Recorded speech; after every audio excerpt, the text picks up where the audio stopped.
Hello, I'm Toycat, and Germany has a very big political problem, and that is a rapidly aging population. This has shot up over the past few decades, leading to a larger number of people who are reliant on the state as opposed to contributing to it. This is something which has only really ended in the past 10 years, and how did they do this? Did they solve the mythical Western problem of the fact that we have low religiosity, but also high living standards? Two good things by themselves, you might say, but which create a very catastrophic circumstance where we stop having children. Once you get to a replacement level fertility or below, you start to have a population which declines. And as the total fertility rate is at 1.4, massively down from the 2.1 required, Germany's population should be decreasing. So how is it that their median age has stayed roughly flat and their yearly population change is exactly the same, according to Worldometer? Well, you can see the interesting solution is immigration. In particular, Germany is associated with refugees as their big source of immigration because they took a very outsized share of them during the Syrian crisis.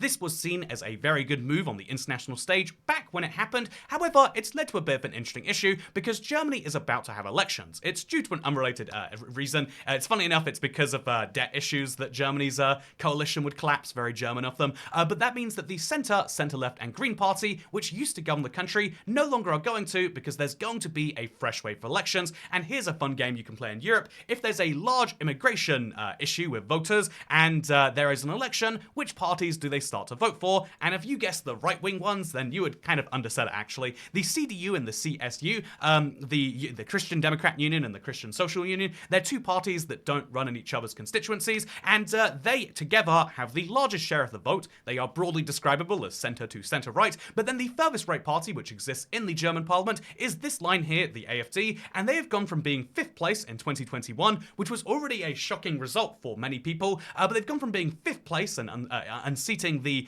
Die Linke in that position to unseating the 4th place party, and then the 3rd place party, and then even the 2nd place party, and so weirdly enough, we have a situation where the AfD are going to come 2nd. Now, this is a bit of a political crisis, not because, oh no, this political party has some views and they're going to have a bunch of seats and, oh, what are we going to do about that? But instead, because the German parliament basically relies on coalitions. You need to have, multiple parties working together and have done for almost all of Germany's post-war history. And one of the interesting rules within that is that you never work with the far-right party. This is a German taboo, a taboo which actually, interestingly, was breached very recently. You might have heard about the protests against the far-right in Berlin, and this happened because, simply put, a motion was put into parliament by this far-right party, the AfD, and it was voted for by the CDU leader, Friedrich Merz, who is, and so interestingly enough, he has some very, very unique views on this one, but I think the way he put it was very, very unique to me. Right here, he says that he did this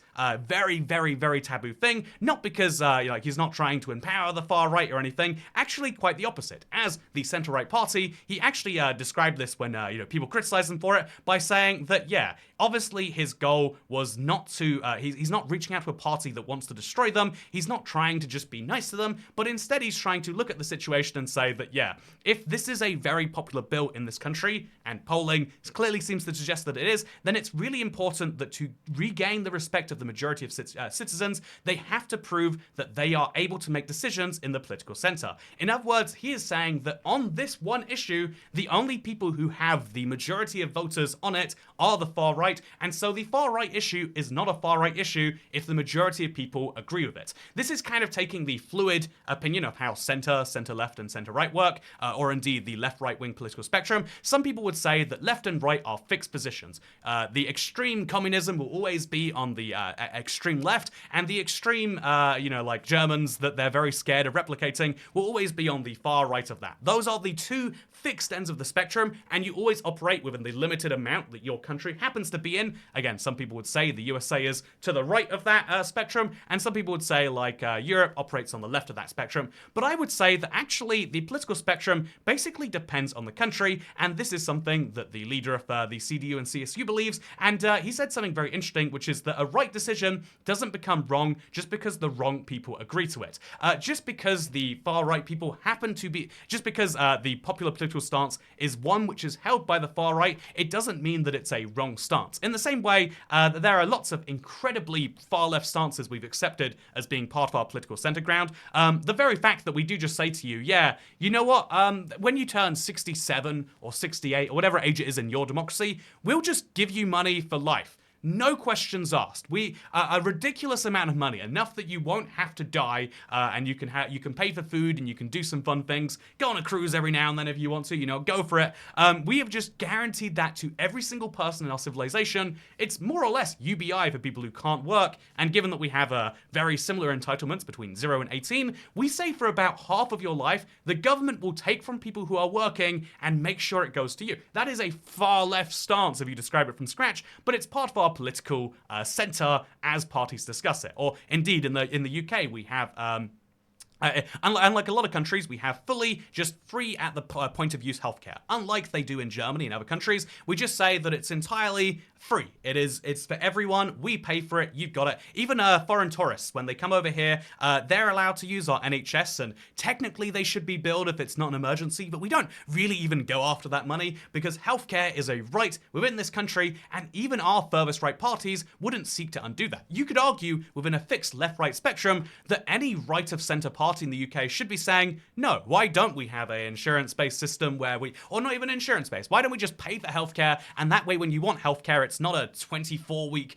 wait that you'll die while waiting for. You can just pay and get it done right now, because some people find that politically insensitive, and so the political spectrum moves with the idea of its people, and so Germany is clearly having its anti-immigrant moment. I think that the refugee thing is actually not the large thing to point to. I think that there have been a large number of issues and very big high-profile terror attacks, and so people have started to say, yeah, this was a solution to an economic problem, but it's having cultural issues that people are not happy with, and you can say as a politician, they're wrong to think that culturally it's not going to work that way. Like, first-gen immigrants are usually grateful to be there, second-gen immigrants generally are fully integrated and will be speaking German, and you can try and tell them about the structural issues of it, but if voters say, nah, don't like it, I don't know. I actually do kind of buy into the idea that it is actually in your responsibility to fix it, and whether or not you think I'm right or not, you have the result of the fact that the AfD are doing fairly well, but not as well as the CDU, who have co-opted their position, because people would rather vote for a party that holds the views that they want, but which mixes it with the rest of the views they want, right? People are willing to be one-issue voters. I think the Greens in Germany and across Europe are proof of that. I don't think that there's a ridiculous number of people who are super, super left-wing in the green political way, but there are people who think, but it's worth doing that so we can save the environment, and that's why the Greens have massively increased their vote share, whereas the left, again, the kind of successor to the East German Communist Party, has split into two, and neither of the two splits are doing well. In fact, there's a fear that neither of them will reach the 5% threshold, which will really mess things up even further as far as, because, here's the fun thing. In German parliament, if you don't get 5% of the votes, you don't get any seats. It's a move put in place to stop radical parties, because they never assumed a radical party would get to 22% of the vote share right there. So a lot of their formerly mainstream parties are very unlikely to reach that 5% threshold. And that means that instead, Germany's political map is going to look like this, which I just think on a political mapping level is fascinating. Germany used to have political maps that look like this, where just like many countries, their urban centers would vote for the Green or the Red Party, or even if they're in the east of the country, the Purple Party, the Die Linke, the left. So they would vote for one of the three left parties, whereas there's a small region of the country that would vote for the AfD. But that was like a weird impoverished areas of East Germany problem, and you can see that then the rural areas are kind of swept up by the CDU, who can have broad countrywide support. And so what's really interesting is that this has shifted and now become this. We have the East Germany, basically you can see the exact borders of where East and West meet. East Germany is like, yeah, we need to have right-wing policies, why not super right-wing? And West Germany is like, well, I'll vote for the guy who says the right-wing policies, but in a slightly nicer way. And then there are very few places who are hardcore green anymore. There are very few places, I think literally just a few Berlin constituencies that are hardcore left anymore, although even though they look like they're actually toss-ups now. Oh yeah, look at that. The AfD, even in these super left-wing Berlin seats, I should say, the AfD are doing shockingly well. I'm amazed that it works this way, but Germany's politics is having a bit of reorientation, and weirdly enough, this is because I think they took the view that, yeah, people will eventually, the extreme parties will never be able to get share, because the mainstream ones are meant to take over their seats. They're meant to take over their positions if they ever get extreme, but then not do the extreme stuff. But weirdly weirdly, I think it took too long for any major party to see immigration as an issue, because it is a really hard issue. I think it's one of those issues of like, everyone hates inflation, but everyone hates the alternative to inflation much, much more. And I think everyone hates, immigration, but I think everyone hates if you let this get back to its problem even longer. Will the next German government have a solution to that? The weird answer to this question is, honestly, I'm not too sure they will. But yeah, that's the Germany situation.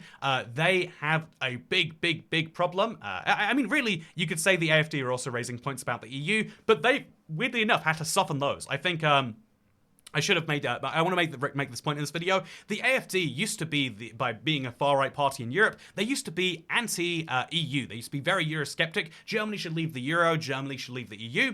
They have been very quiet about those points ever since the UK left, and since EU has become a much more popular issue, because that's sort of how political parties should work. They should look at the established status quo, and sure, you should seek to land somewhere on the right side of it, but there are some issues you have to say they're universal, and weirdly for even the anti-EU parties, it's okay, we'll be quiet about leaving the EU for now. And isn't that fascinating? I think it's fascinating. Also fascinating, did you know Canada, the Liberal Party, who were like absolutely destroyed, ever since their leader resigned, they've actually started regaining some ground. And so yeah, weirdly, unlike most countries when they're under attack, Canada has seen this and gone, actually, maybe the party who were in power before, they had something going for them, which is fascinating if you ask me. Speaking of fascinating, I hope you all enjoyed this daily video train that we're apparently on. Again, it's something like Tuesday through Saturday, daily video. Wait, this isn't a Tuesday. But yeah, that's roughly the system of videos here, with some filler on the weekend, and you can check out my McDonald's trip to France if you'd like to see that some other time. For now though, thank you for watching. I hope you all enjoyed. This country looks so much like a hand, doesn't it? And I'll see you next time. Bye.